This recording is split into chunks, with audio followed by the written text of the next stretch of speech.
Aí, Riva, mas esse negócio de entrevista ainda existe? Existe. Ela pode ser remota ou pode ser presencial. E o seu comportamento é quem dita se você vai ser contratado ou não só o seu currículo.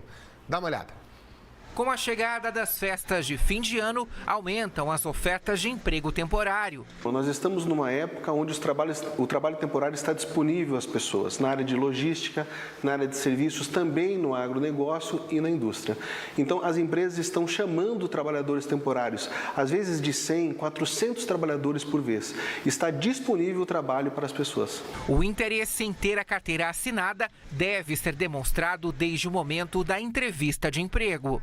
O importante para quem está participando de uma entrevista é manter a calma, estar preparado para as perguntas básicas do tipo: o que você já fez que foi contributivo para as empresas anteriores que você trabalhou, que experiência você tem, como você acha que você pode contribuir dentro da nossa organização.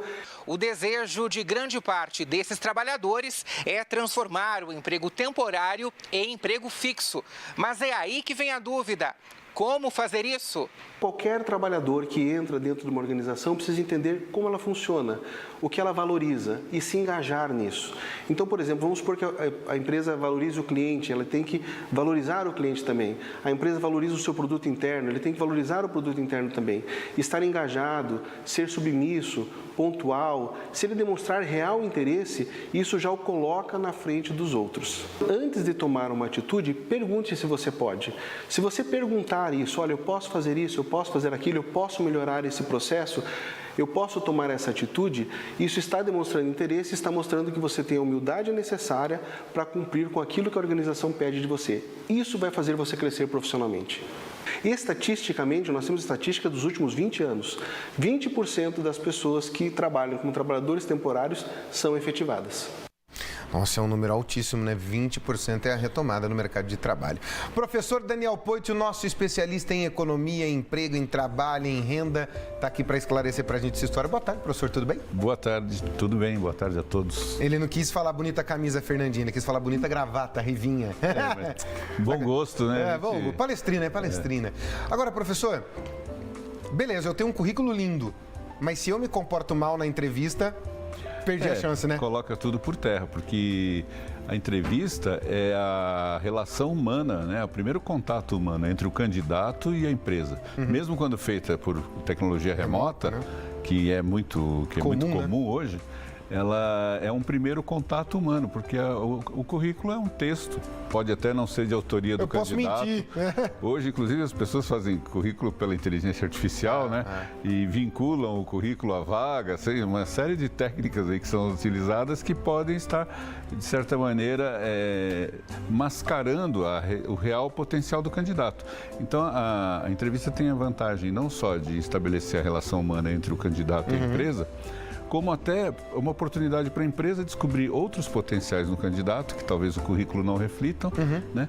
E o candidato também entender se ele se identifica ou não com o propósito e com as tarefas que ele tem a desempenhar. Vamos pensar assim, professor, as organizações entendem a entrevista como o grande filtro. É o grande filtro, eu diria que... É um funil ali, né? E quanto mais importante a vaga, no sentido de responsabilidade financeira, econômica e hierárquica, mais a entrevista é determinante. Os filtros anteriores são para separar aquelas pessoas que realmente não têm compatibilidade nenhuma com a função que precisa ser ocupada.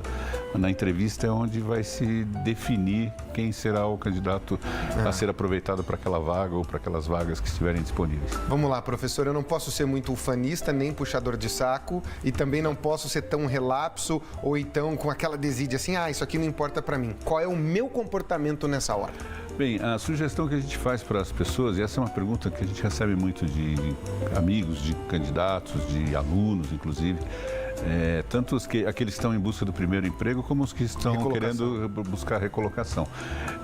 Os exageros todos são dispensáveis. Os dois lados, né? Exatamente, são dispensáveis. Mas o que faz com que seja determinante?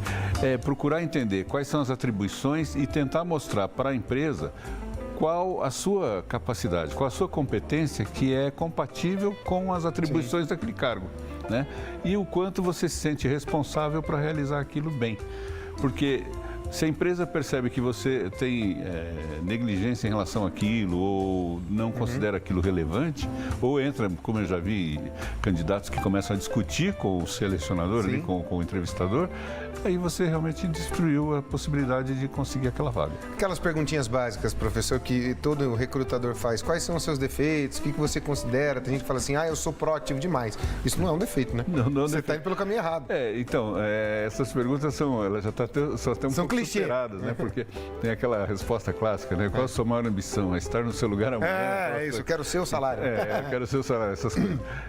Hoje existem técnicas bem mais sofisticadas, elaboradas, inclusive metodologias avançadas que definem o perfil comportamental e identificam até traços de caráter, que é muito mais valorizado. Isso é o fundamental hoje, professor? É muito mais valorizado, porque competência a empresa pode te mandar treinar. Habilidade você treina. Entendeu? Pode te colocar num programa de formação, ou colaborar para que você consiga participar de um programa de formação. Agora, caráter é mais difícil. Vem de família, vem de educação, vem de convivência, de experiência. Você não engana humana. o caráter, né? Ou você tem ou você não tem. Exatamente. Experiência humana, nesse caso, é fundamental.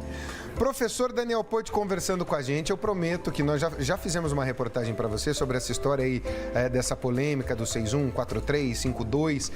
Na próxima segunda-feira eu vou pedir para minha equipe para a gente fazer de novo. Eu quero trazer o professor aqui para falar disso. Ótimo. Para a gente analisar o 6x1. O 6x1, analisar o 4x3, analisar esse projeto de emenda constitucional, que nem era necessário ser por isso, né? Uma lei ordinária mudaria, ela vai diminuir para 40 horas, não vai? Qual é o fundamento disso tudo e como as empresas vão acabar recebendo isso, porque no final das contas é quem contrata. Professor, combinado então? E é um tema oportuno para essa época em que tanto trabalho temporário é contratado. Sim. Faz muito mais sentido discutir esse assunto. Muito bem. Professor Daniel Poit, então, volta com a gente na próxima segunda-feira e eu volto amanhã a partir da 1h20 da tarde. Você vai ficar agora com o Momento Espírita para você ter fé, reflexão, aquele momento para sua alma. Depois vem o Dudu é Show para animar a sua tarde. Sorte e paz. Tchau. Até amanhã.